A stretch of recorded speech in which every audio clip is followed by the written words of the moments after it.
हर हर महादेव दोस्तों, किसी ने बहुत पते की बात कही है कि इस दुनिया में कोई आपके हाथ से छीनकर ले जा सकता है, लेकिन आपके किस्मत से छीनकर नहीं ले जा सकता। दोस्तों, आज की कहानी बड़ी विशेष और ज्ञानवर्धक है। उम्मीद करते हैं आप इसे पूरा सुनेंगे। नमस्कार दोस्तों, भक्ति के रंग यूट्यूब चैनल में आपका दिल से स्वागत है। अपने वह नहीं होते जो तस्वीरों में साथ खड़े होते हैं, अपने तो वह होते हैं जो तकलीफों में साथ खड़े होते हैं। सबके दिलों का सास अलग होता है। इस दुनिया में सबका व्यवहार अलग होता है। आंखें तो सबकी एक जैसी ही होती हैं, पर सबका देखने का नजरिया अलग होता है। लोग कहते हैं जिंदगी मिली है अपने हिसाब से जीने के लिए, लेकिन वही लोग सुबह होते ही किसी और के हिसाब से जीने चले जाते हैं। दिमाग कहता है कि लोगों के साथ वैसा ही व्यवहार करूं जैसा वह हमारे साथ करते हैं, लेकिन फिर दिल कहता है कि अगर हम भी उनके जैसे बन गए तो उनमें और हम में फर्क क्या रह जाएगा। हासिल कर एक मुकाम नया वक्त बदल जाता है, इंसान बदल जाते हैं, वक्त वक्त पर रिश्तों के अंदाज बदल जाते हैं। कभी कह दिया अपना तो कभी कर दिया पराया, दिन और रात की तरह पुराने समय की बात है। एक महान विद्वान ब्राह्मण थे जिसका नाम आचार्य पाठक था।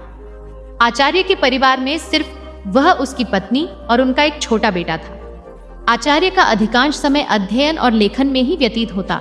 उन्होंने कई महत्वपूर्ण पुस्तकें और ग्रंथों की रचना की थी, परंतु अपने लेखन और ज्ञान में इतने व्यस्त रहते थे कि अपने इकलौते पुत्र दर्पण पर ध्यान देने का समय ही नहीं मिल पाता था। एक दिन आचार्य की पत्नी ने उनसे कहा, क्या आपको अपने इकलौते पुत्र से कोई प्रेम ममता है या नहीं? पूरे दिन आप बस अध्ययन और लेखन में ही व्यतीत करते हैं। आचार्य ने उत्तर दिया, मेरे पास इन भावनाओं के लिए समय कहाँ है। आचार्य जी विद्वानों के बीच बहुत प्रतिष्ठित थे और राजा के दरबार में भी उनका बहुत सम्मान था। राजा ने कई बार उन्हें अपने दरबार में सलाहकार बनने के लिए अनुरोध किया था, लेकिन आचार्य हमेशा यह कहकर इनकार कर देते कि महाराज, आपकी सेवा में आने पर मुझे आपकी चापलूसी करनी पड़ेगी, जो मैं नहीं कर सकता। दूसरी तरफ उनका पुत्र दर्पण अपनी मां के अत्यधिक लाड प्यार में बिगड़ गया था। वह पाठशाला जाने की बजाय आवारा लड़कों के साथ समय बिताने लगा। आचार्य जी अपने लेखन और अध्ययन में इतने व्यस्त रहते थे कि उन्हें अपने पुत्र की हरकतों का पता ही नहीं चलता था। दर्पण ने जुआ खेलना शुरू कर दिया और समय के साथ मदिरा पान भी करने लगा। उसकी संगत कुछ चोर उचक के जैसे युवकों के साथ हो गई थी।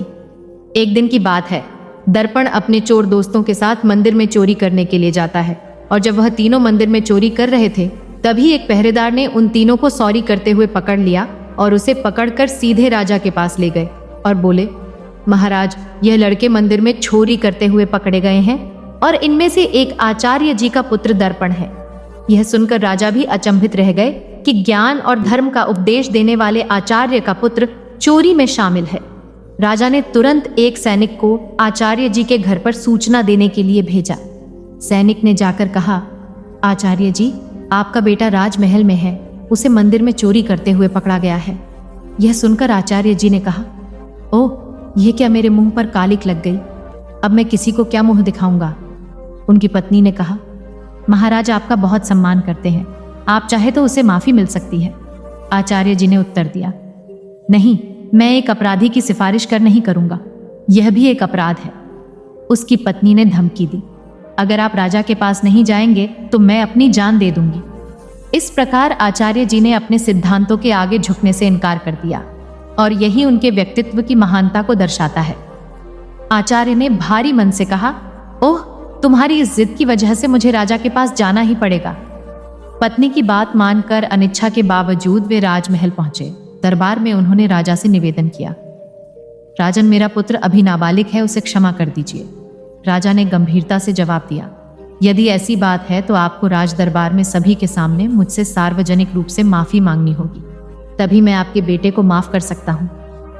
आचार्य ने सिर झुकाकर कहा, ठीक है राजन, मैं भरे दरबार में आपसे अपने बेटे के लिए क्षमा याचना करता हूं। आचार्य की इस विनती पर राजा ने उनके बेटे को इस शर्त पर माफ कर दिया कि भविष्य में वह कोई अपराध नहीं करेगा। परंतु इस घटना के बाद आचार्य जी की प्रतिष्ठा में धक्का लग गया। वे जहां भी जाते लोग उसे कहते कि आचार्य का बेटा चोर और उचक्के है। यह सब सुनकर आचार्य जी को बहुत दुख होता। इस अपमान और बेइज्जती के चलते आचार्य जी अब बीमार रहने लगे। उनके स्वास्थ्य पर इसका गहरा असर पड़ा। बेटा तो घर आ गया, लेकिन चोरी की उसकी आदत गई नहीं। उसने आचार्य जी की किताबें उठाकर बेचना शुरू कर दिया। एक दिन आचार्य जी ने पूछा, मेरी पुस्तकें कहाँ गई? तो बेटे ने लापरवाही से कहा, पिताजी मैंने घर का कूड़ा कचरा साफ कर दिया। आचार्य क्रोधित होकर बोले, अरे निकम्मे, तूने मेरा सर्वनाश कर दिया। बेटा उसे स्वर में बोला, आप तो हमेशा मुझे कोसते ही रहते हैं। मुझे लगा वह किताबें किसी काम की नहीं, इसलिए मैंने उसे बेच दिया। आचार्य जी ने उसे ज्यादा कुछ कहा नहीं। समय बीतने के साथ साथ आचार्य की बीमारी और गंभीर होती गई। वे चिंतित थे कि उनके बाद उनकी पत्नी और आवारा बेटे का क्या होगा। वे बीमार थे, फिर भी एक महत्वपूर्ण ग्रंथ की रचना कर रहे थे। वे सोचते, मैं यह ग्रंथ पूरा करके ही मरूंगा। बीमारी के बावजूद वे दिन रात लिखते रहे और एक दिन उनका यह ग्रंथ पूरा हो गया। उन्होंने सोचा, मेरा ग्रंथ तो पूरा हो गया है, लगता है मेरे जीवन के दिन भी पूरे हो गए हैं। उस दिन उन्होंने अपने बेटे को पास बुलाया और कहा, बेटा अभी भी समय है, तुम संभल सकते हो, अपने आप को काबिल बना सकते हो। उन्होंने अपना लिखा हुआ ग्रंथ बेटे को देते हुए कहा, बेटा तुम्हारी बर्बादी मेरी ही लापरवाही का नतीजा है। यह अमूल्य ग्रंथ संभाल कर रखो, तुम्हें देने के लिए मेरे पास कुछ और नहीं है। दर्पण ने वह ग्रंथ की पोथी अपने पास रखी, परंतु मन ही मन वह सोच रहा था, मैं इस पोथी का क्या करूंगा? मुझे पढ़ना लिखना तो आता ही नहीं। अगर पिताजी ने कुछ पैसे देते तो बात भी थी। अगले दिन सुबह आचार्य का देहांत हो गया। उनकी मृत्यु के बाद उनके परिवार पर मानो दुखों का पहाड़ टूट पड़ा था, परंतु दर्पण को इस बात की कोई चिंता नहीं थी। वह तो अपने पिताजी के सामान में धन की तलाश करने लगा। पिताजी ने मेरे लिए एक कौड़ी भी नहीं छोड़ी। दर्पण निराश होकर बैठ गया। कुछ समय और बीता तो माँ बेटे की हालत इतनी खराब हो गई कि खाने के भी लाले पड़ने लगे। एक दिन माँ ने तंग आकर बेटे से कहा, बेटा कुछ काम धंधा करके लाओ, नहीं तो हम भूख मर जाएंगे। दर्पण ने उदास मन से जवाब दिया, माँ मुझ जैसे अनपढ़ और बदनाम को कौन काम देगा। यह सुनकर माँ ने सोचा, क्यों ना मैं राजा के पास जाऊं, मेरे पति का राजा बहुत सम्मान करते थे, शायद वह हमारी मदद कर दे। यह सोचकर वह राज दरबार पहुंची और राजा से गुहार लगाई, महाराज हम भूखों मर रहे हैं, हमारी मदद कीजिए। राजा ने खड़े स्वर में कहा, क्या मदद? तुम्हारे पति को मैंने बहुत बार सलाहकार बनने के लिए अनुरोध किया था, लेकिन आचार्य हमेशा यह कहकर इनकार कर देते कि महाराज आपकी सेवा में आने पर मुझे आपकी चापलूसी करनी पड़ेगी, जो मैं नहीं कर सकता। राजा ने कहा, तुम्हारा बेटा अब कमाने लायक है, मैं तुम्हारी कोई मदद नहीं कर सकता। निराश होकर माँ घर लौट आई। घर पहुंचकर दर्पण ने माँ को अपने पिता की दी हुई पोथी दिखाते हुए पूछा, माँ पिताजी ने यह पोथी मुझे क्यों दी? माँ ने दुखी स्वर में कहा, बेटा ये तेरे पिता की ज्ञान की आखिरी निशानी है। दर्पण ने उस पोथी को पढ़ने की कोशिश की, पर वह उसके लिए काला अक्षर भैंस बराबर थी। कुछ सोचकर वह अपने पड़ोस के रामू काका के पास गया और बोला, रामू काका आप तो पढ़े लिखे हैं, क्या आप मुझे इस पोथी का मतलब बता सकते हैं? रामू काका ने पोथी खोलकर देखा और बोले, इसमें तो बहुत कठिन श्लोक लिखे हैं, इनका अर्थ तो कोई महापंडित ही बता सकता है। दर्पण निराश होकर वापस लौट आया। उसने कई जगह काम ढूंढने की कोशिश की, पर अपनी बुरी छवि के कारण किसी ने उसे काम पर रखने से इनकार कर दिया। वह जहां भी जाता लोग उसे दुत्कार कर भगा देते थे। इस बीच उसकी माँ भूख और बीमारी से कमजोर होती चली गई। अपनी माँ की लाचारी और उसकी भूख को देखकर दर्पण ने खाने का इंतजाम करने की ठानी और घर से निकल पड़ा। चलते चलते उसकी नजर एक बगीचे पर पड़ी जिसमें फलों के पेड़ लगे हुए थे।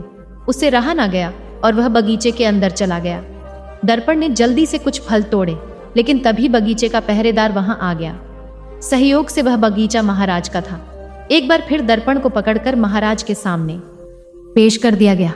पहरेदार ने कहा, महाराज यह आपके बगीचे से फल चुरा रहा था। राजा ने गुस्से में कहा, अरे तुम्हारी अब तक आंखें नहीं खुली तुमने? फिर से चोरी की दर्पण गिड़गिड़ाकर बोला, महाराज मैं कई दिनों से भूखा हूं। राजा ने कड़क आवाज में कहा, चुप हो जाओ, अगर तुम आचार्य के पुत्र ना होते तो तुम्हें सूली पर चढ़ा देता। तुम्हारी यही सजा है कि तुरंत मेरा राज्य छोड़ दो।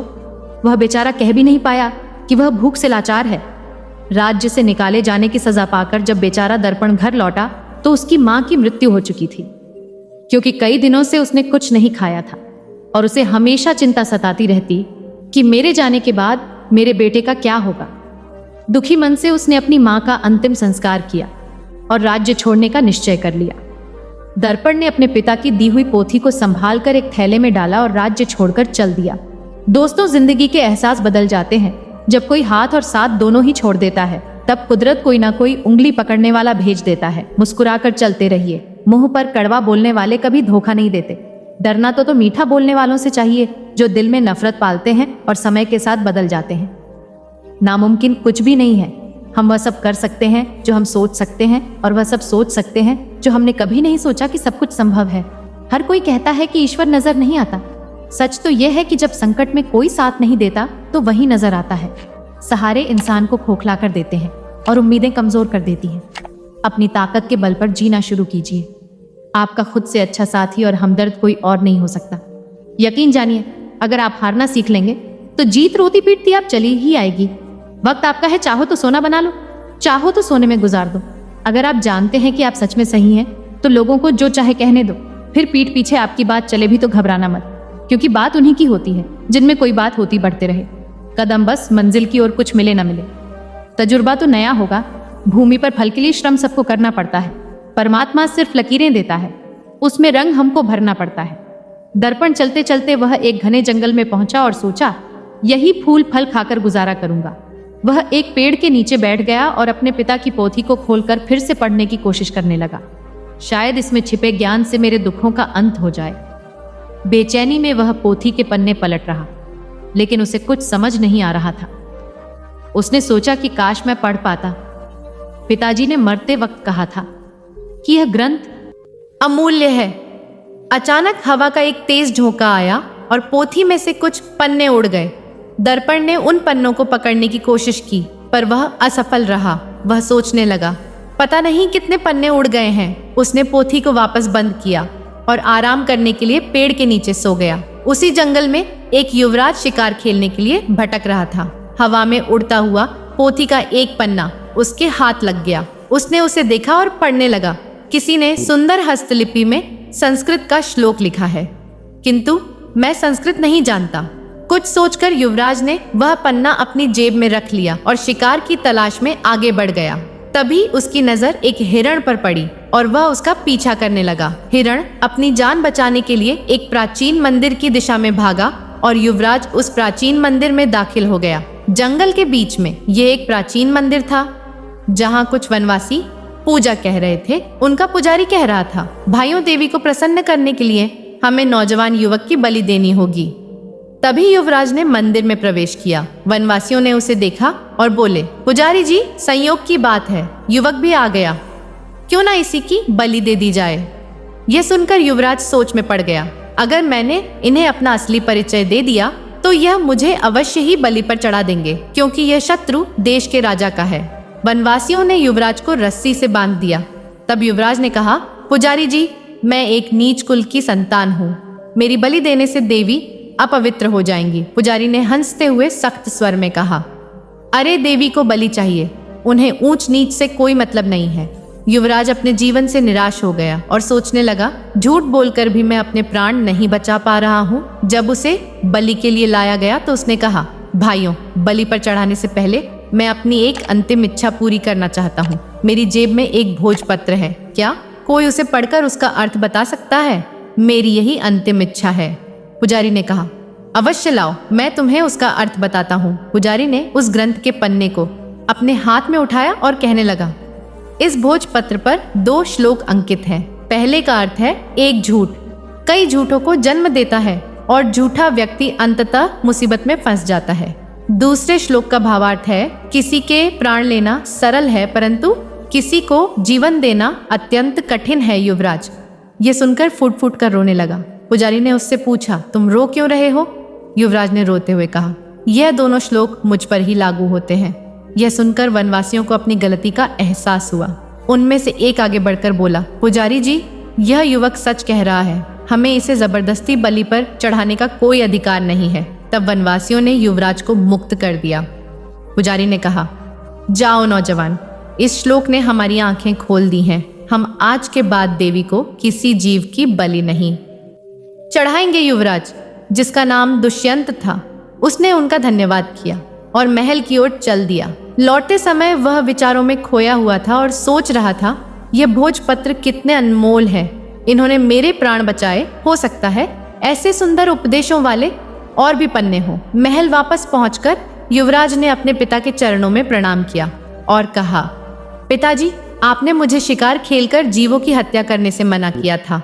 मैंने आपसे झूठ बोलकर शिकार खेलने गया था और मुसीबत में फंस गया, परंतु इन श्लोकों ने मेरे प्राण बचा लिए। फिर युवराज ने राजा चंद्रभान को अपनी आप बीती सुना दी। उसने कहा, ऐसे श्लोक जो दूसरों को अहिंसा की शिक्षा देते हैं और जिन्होंने मेरे प्राण बचाए, मेरे लिए हजारों मोहरों के बराबर है। पिताजी, इस भोजपत्र पर पन्नों की संख्या 3 लिखी है। यह किसी अनमोल पोथी के हिस्से है। राजा चंद्रभान ने यह सुनकर अपने कुछ सैनिक को बुलाया और उन्हें भोजपत्र दिखाते हुए आदेश दिया, जो भी ऐसे श्लोकों से सजे भोजपत्र खोज कर लाएगा, उसे ऊंचा पद और पुरस्कार भी दिया जाएगा। दूसरी ओर आचार्य जी का बेटा दर्पण महीनों जंगलों में भटकता रहा। भटकते भटकते वह राजा चंद्रभान के राज्य में आ पहुंचा। नगर में आकर भी उसने कई लोगों से सहायता मांगी, परंतु हर कोई उसे दुत्कार कर भगा देता था, क्योंकि इतने दिनों से भटकते भटकते दर्पण एक भिखारी जैसा दिखने लगा था। एक दिन की बात है, भूखा प्यासा दर्पण राजमहल की तरफ से निकल रहा था और उसे जोर की भूख लग रही थी।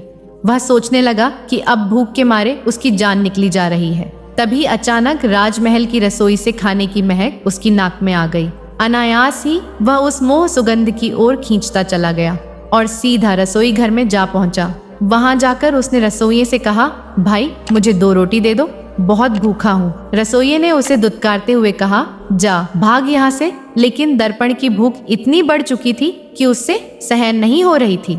उसने मौके का फायदा उठाकर रसोइये से नजरें बचाई और 2-3 रोटियां उठाकर अपने थैले में डाल ली। दुर्भाग्य से रसोइये की नजर उस पर पड़ गई। उसने दर्पण का हाथ पकड़ लिया और गुस्से में बोला, अरे रोटी चोर, चल तुझे महाराज के सामने ले चलता हूँ। दर्पण भूख के कारण चल भी नहीं पा रहा था और रसोइया उसे खींचता हुआ महाराज के पास ले गया और बोला, महाराज जी, यह भिखारी लड़का राजमहल की रसोई में घुस आया और यहाँ से रोटियां चुराई है जो इसके थैले में है। महाराज ने सिपाहियों को आदेश दिया, इस भिखारी के थैले को उल्टा कर दिया जाए।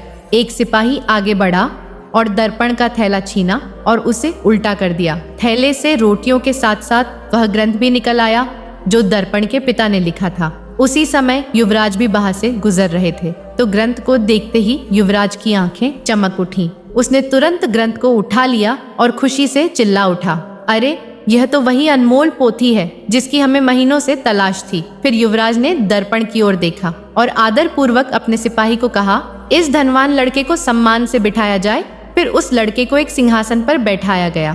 फिर युवराज ने पूछा, भाई तुम्हारा नाम क्या है? लड़के ने कहा कि मेरा नाम दर्पण है। युवराज ने कहा कि इतनी अनमोल संपत्ति होने के बावजूद भी तुम भीख मांग रहे हो।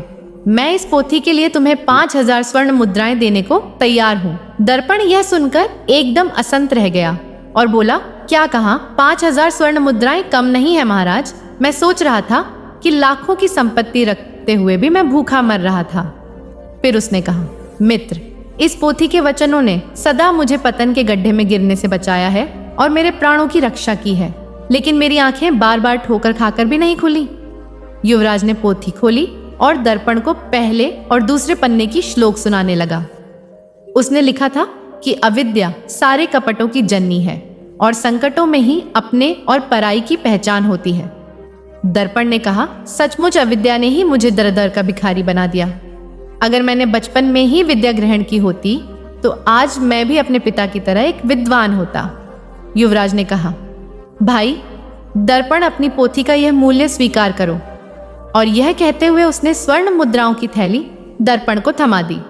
दर्पण ने थैली को हाथ में लेते हुए कहा, अब मैं धन का बोझ कहाँ उठाता फिरूं? इस धन को मैं गरीब बच्चों की अविद्या दूर करने के लिए लगाऊंगा।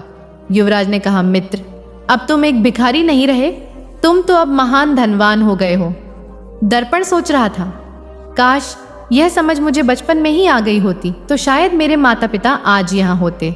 इसके बाद दर्पण ने वह धन ग्रहण किया और उसने उस धन से गरीब बच्चों के लिए एक पाठशाला बनवाई और खुद भी विद्या प्राप्त करने लगा। दोस्तों, किसी ने बड़े कमाल की बात कही है कि हौसला ना हार, गिरकर ए मुसाफिर। अगर दर्द यहाँ मिला है तो दवा भी यहीं मिलेगी। दोस्तों, जीवन में जो होना है वह होकर रहेगा। यह कहानी सिखाती है कि अगर आपकी बुराइयां आप पर हावी हो गई तो आपका अंत निश्चित है। इसलिए बुराइयों को अपने ऊपर हावी मत होने दो।